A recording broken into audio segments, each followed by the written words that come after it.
Let's begin. Welcome to today's session on study skills. My name is Beth, and I'm from the Student Academic Success team here at Ambrose University. We're excited to have you here today, and if you're attending live, we would love to engage with you as you're watching.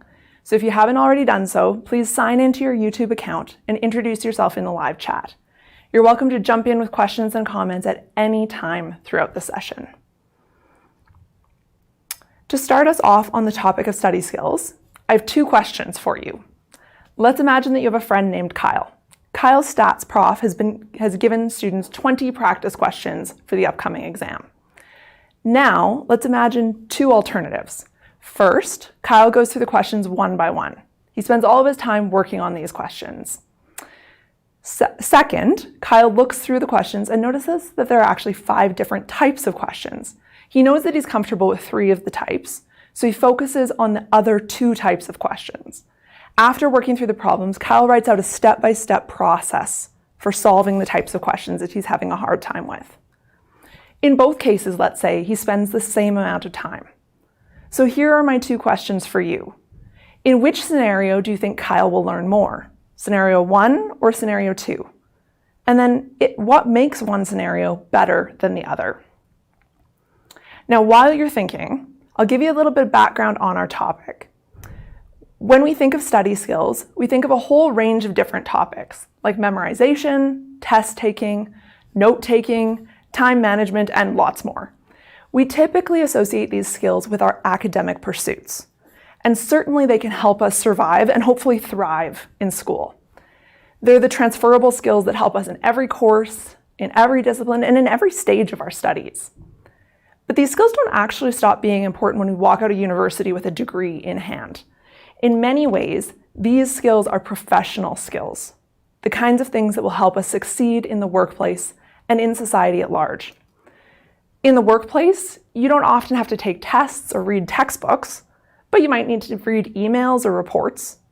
You might need to memorize the codes for the products you're using or selling. You might need to manage a long to-do list with competing priorities. You might need to take notes in a staff meeting or in a sales call. In fact, you'll find that working professionals are always trying to improve their skills in these areas. Even if you do a quick online search, you'll find hundreds of workshops, often quite expensive ones, geared for professionals trying to improve these skills. So when we think of study skills, we should think not only of the immediate future, getting through school, but also of the lifelong investment we're making. These are skills we'll use our whole lives long. They're also skills that we don't master all at once. Personally, I'm a lot better at time management now than I was 5 years ago. But I also still have room to grow. So as we talk about study skills today, you might find yourself familiar with some of the material we'll cover. You've probably already been working on some of these skills, and that's fantastic. But we hope that today's session will remind you of something you've forgotten, or something you've let slide, or give you a new idea to move forward with. Something that will serve you both now in school and in the future in your careers. So now, let's return to our friend Kyle.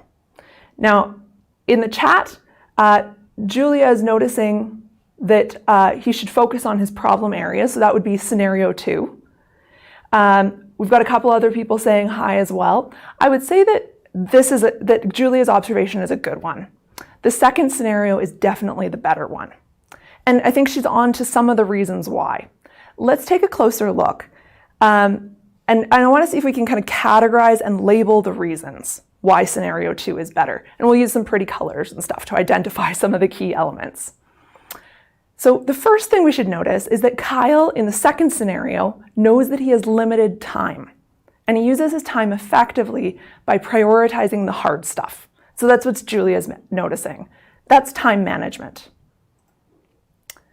The second thing we should notice is that Kyle already knows what he knows. In other words, he's able to assess where he's at accurately. The third thing we should notice is that he has some ideas about what strategies he could use to improve. He knows what types of information he'll need to solve these kinds of questions, and he has some ideas about which study techniques will help him gain that knowledge.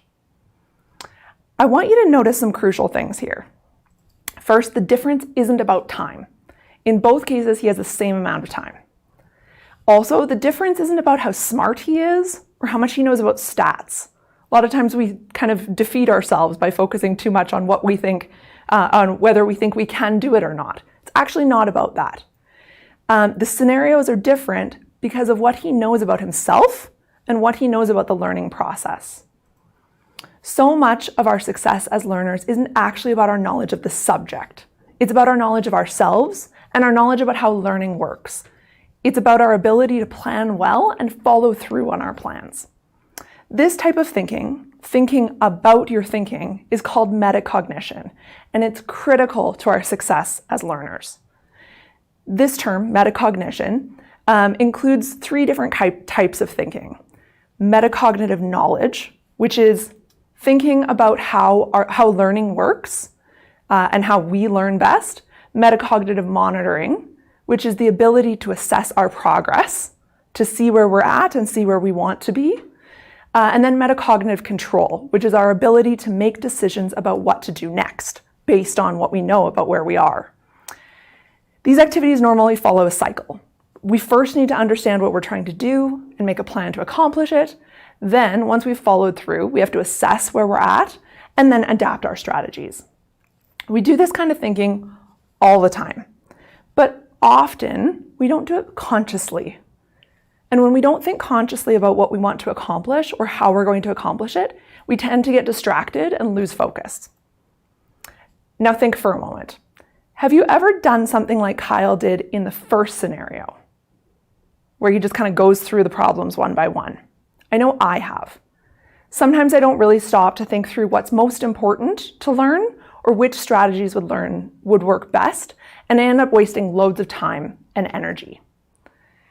As the example of Kyle shows, we can study all day and even all night if we want to, but if we don't have a foundation in good metacognition, we might be wasting our time.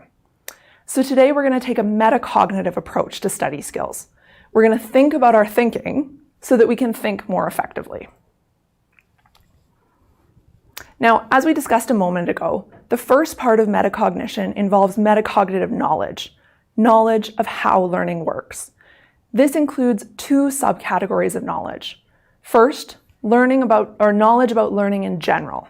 This is kind of the psychology of learning. How does the human brain actually work? The second part is knowledge about ourselves as individuals, how we learn best in all of our uniqueness. Now, I actually want to go in the reverse order, starting with how you can learn best, and then we'll talk about learning in general.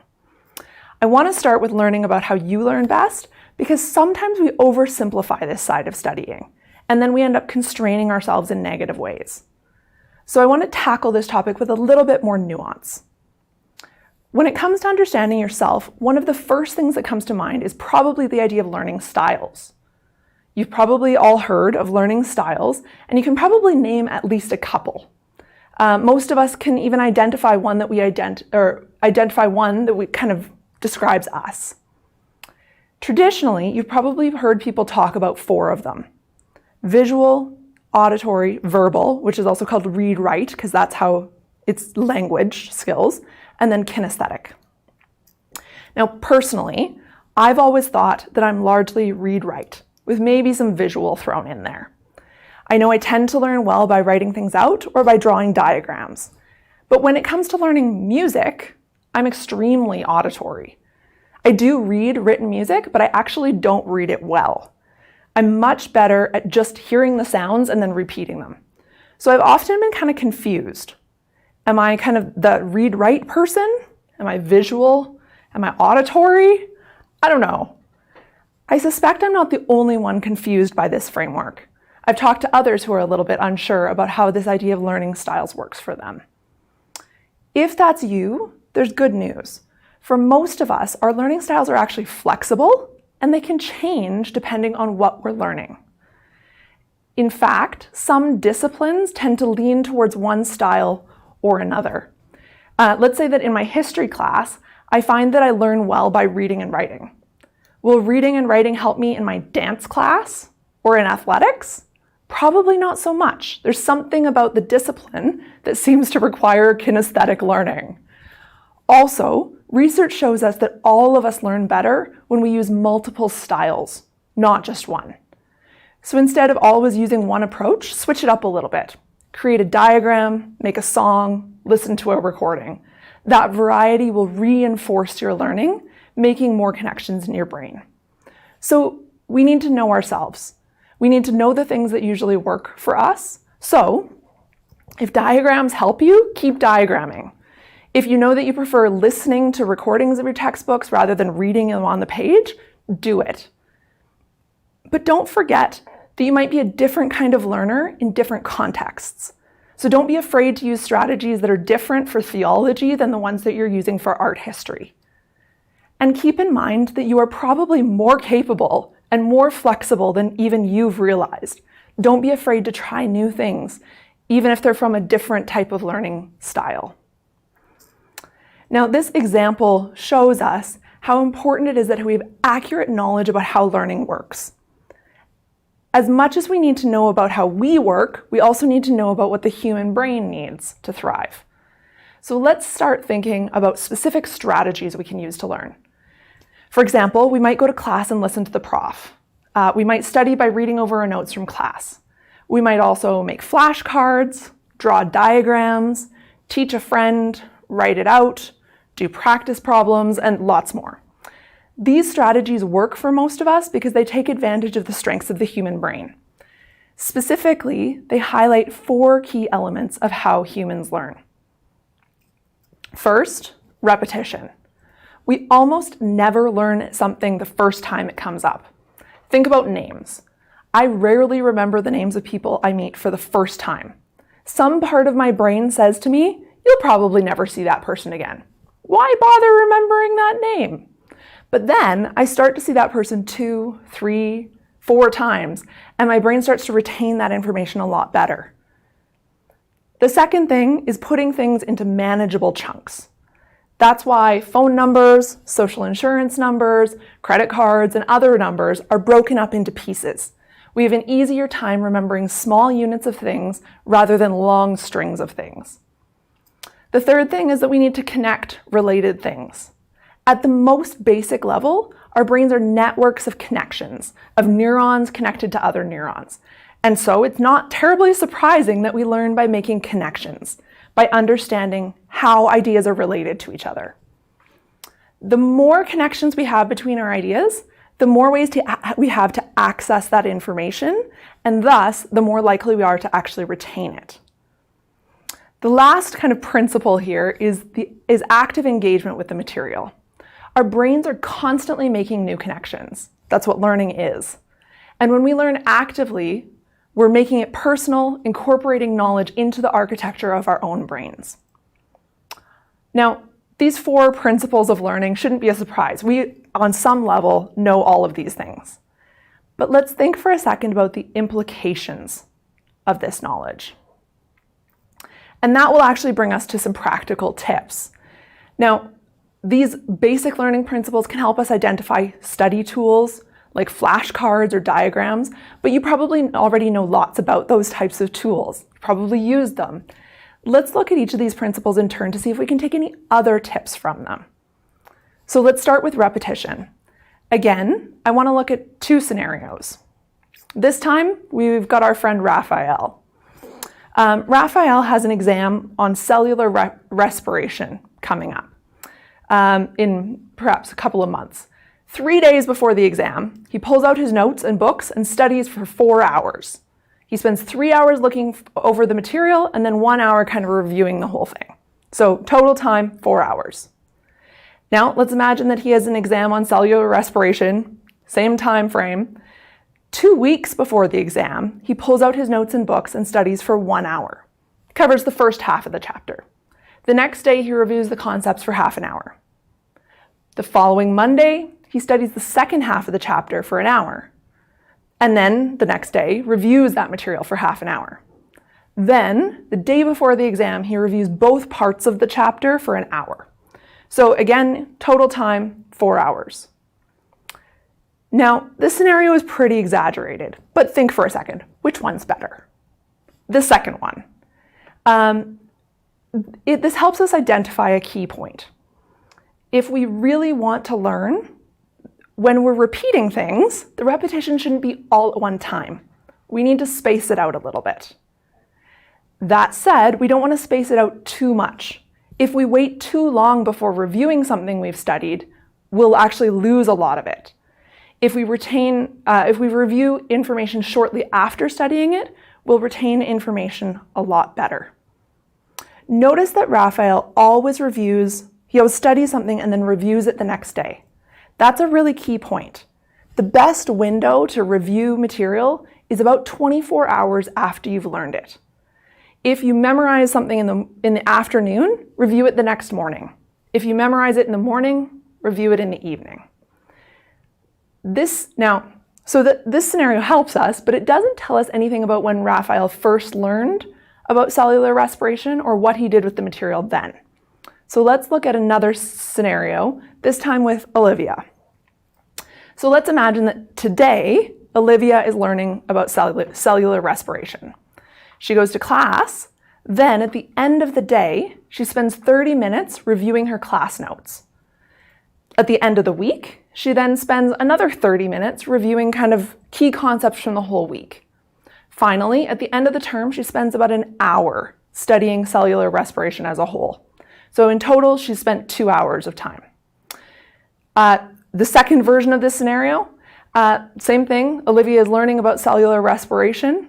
At the end of the term, she spends 2 hours studying cellular respiration for the exam. Again, total time, 2 hours. In this case, the first scenario is obviously the better one. Why? Because she's spreading the content over time, so her brain has more opportunities to encounter the material. So here's my recommendation to you. Don't just wait until exams come up to review. Review regularly. Ideally, when you learn new material, take 30 minutes at the end of the day to review what you've learned. Go through what you've covered in all of your classes today and just take a brief opportunity to review. Then, at the end of the week, set aside an hour to review all of the main material from all of your classes throughout the week. Block that time into your calendar. And then, of course, leave yourself time to study at the very end of the term or before your next exam.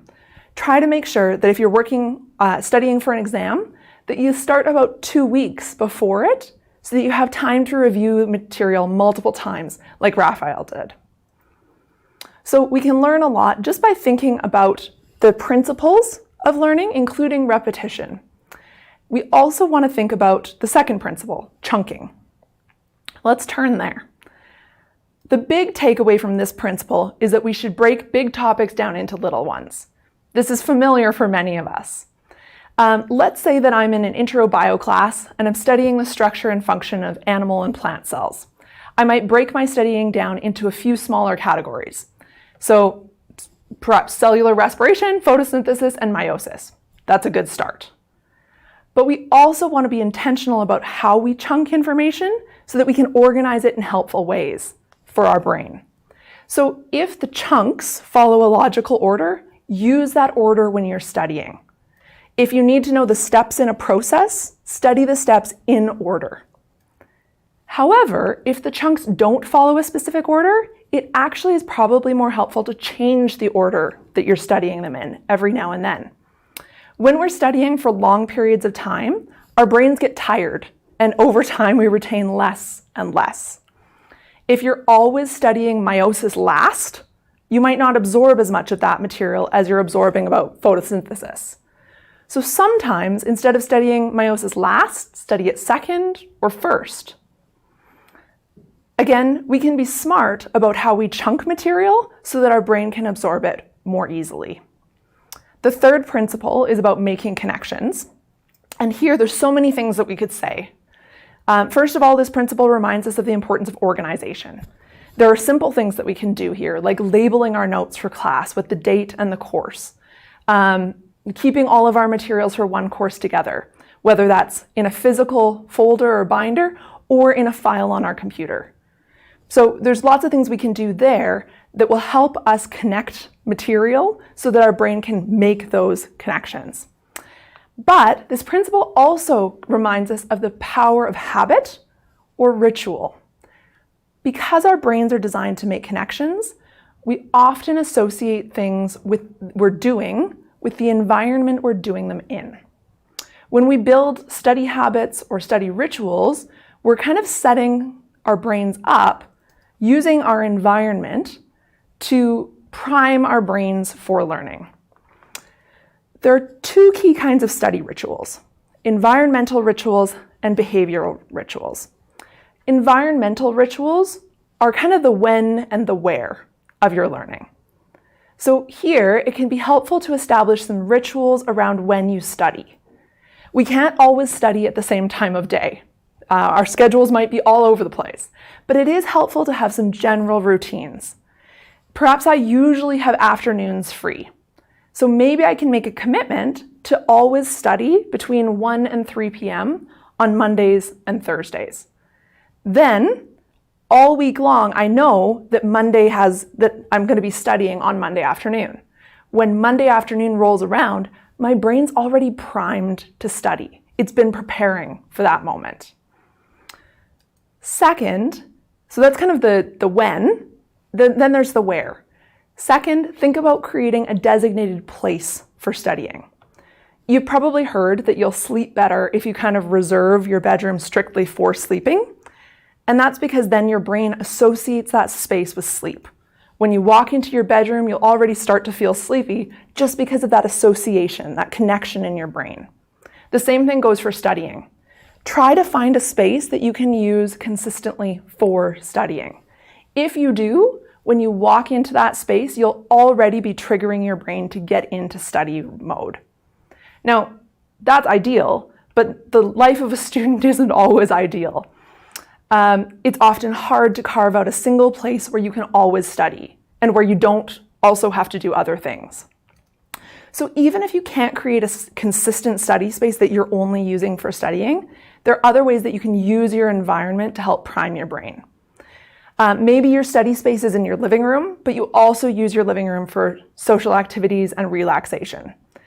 Could you maybe save one chair in the corner where you always do your studying and don't do other things? Or maybe could you change the lighting? For instance, in my office, I have 2 sets of lights. I do tons of things in my office, but I use the 2 sets of lights to signal which thing I'm doing. I have some overhead lights, and then I have some lamps. When I'm meeting with students, I always use the overhead lights. But then when I'm working on a special project, I'll usually flip on the lamps and turn off the overhead lights. If I'm trying to make progress on a project and I can't get going, sometimes just changing the lights can help. You can also change the soundscape. Do you always study to a particular kind of music? Do you work in a quiet environment or a noisy environment? It can help to kind of even if you're working in different places, sometimes creating those cues in the environment can help you get into the mindset for studying. Don't be afraid to be creative with your rituals. Sometimes hearing what others do can give you ideas too.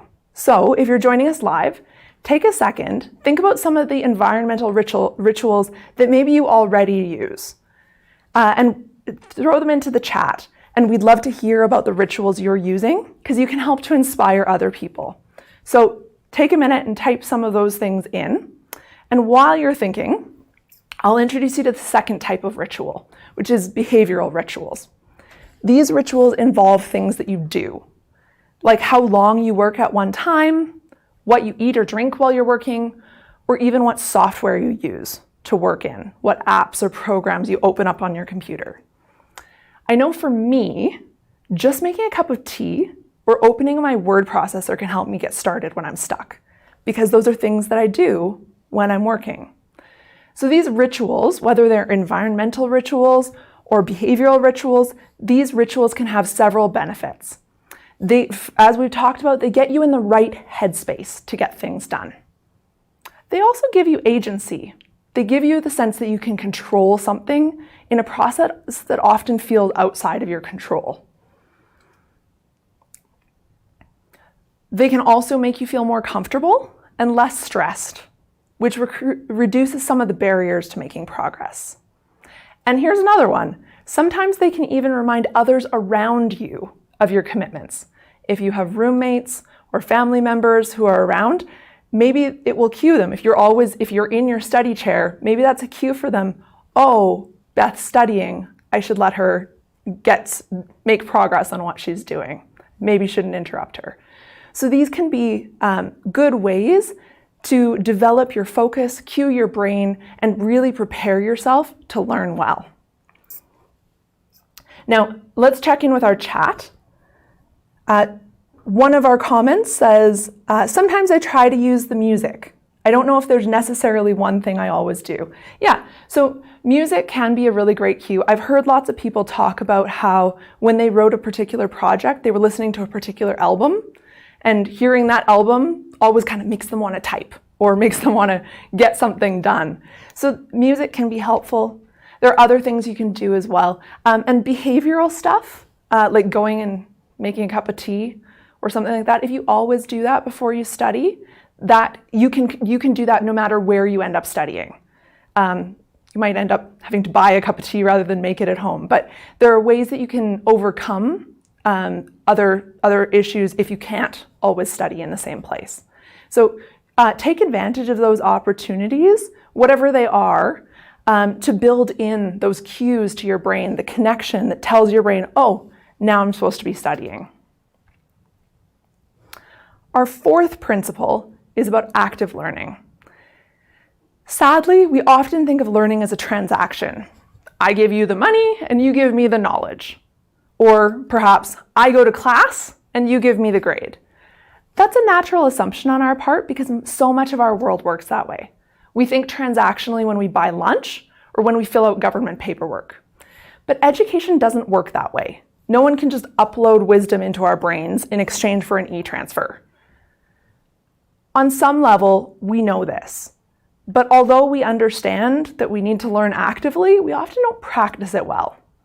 Think for a second about how you study. When you're highlighting your textbook, do you highlight every word that you read?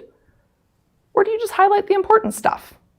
When you're studying your notes after class, do you reread everything? Do you rewrite everything? Or do you do something with your notes? It's easy to let ourselves fall into the trap of passive learning, where we're just kind of rotely rereading or rewriting, where we're just kind of absorbing but not actually doing anything with the material. But we do know that our brains are active, that in order to learn things, we have to be making those new connections. We can especially fall into this trap when we're using digital tools. It happens when we're taking notes in class. Most of us type really fast, faster than we can write, faster sometimes than we can think. So rather than really digesting the prof's ideas and like writing them down in our own words, when we're writing on the computer, we sometimes end up just transcribing what the prof has said. And when we do that, we often don't pay as much attention to what the prof is actually saying. We just end up kind of copying it. And then we become more passive and we miss out on important learning opportunities. Or perhaps I'm reading an article on a website or from a database. If I was reading on paper, I might actually make some notes or underline things, write in the margins, highlight. But because I'm reading it online, I just copy and paste phrases into another document. That's okay, but notice how I'm not actually doing anything actively with it. I'm just copying and pasting. I'm not putting it into my own words. I'm not doing anything with it.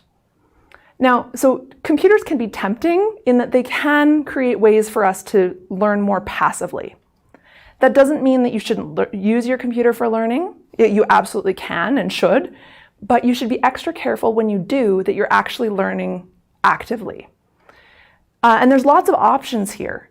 For instance, PDF readers like Adobe Acrobat have tools that you can use to highlight, add comments, draw, and more.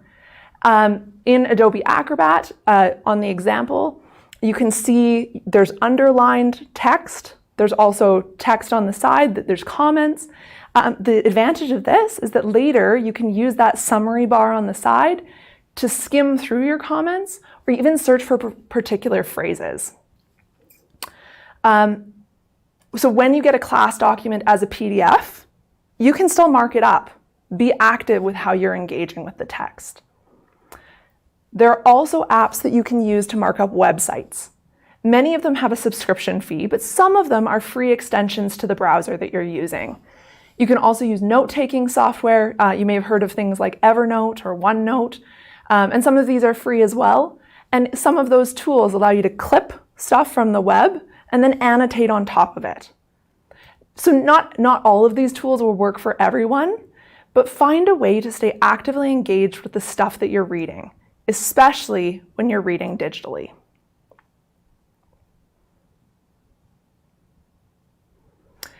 Now, as I said at the outset, it takes a whole lifetime to really fine-tune your study skills. These are things that I am still working on. But it's worthwhile to take time every now and then to see how we're doing and brainstorm some ways to make our learning work better for us. So today we've focused on how good metacognitive knowledge about learning in general, and knowledge about how you specifically learn can help you refine your study skills.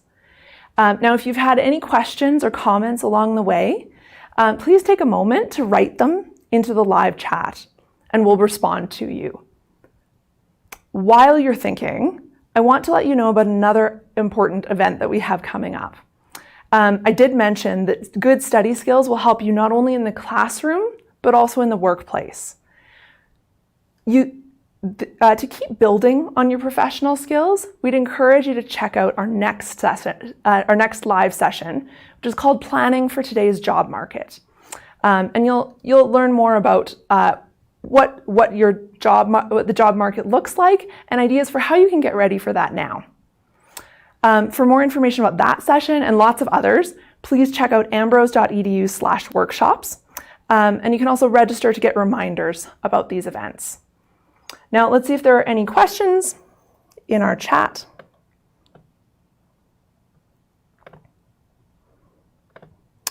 If you do have questions, afterward, you can email us at studentsuccess@ambrose.edu, and we'd be happy to answer any questions there. I don't see any questions now, so please feel free to contact us with questions down the road. Thank you so much for your time here today, and we'll see you next time.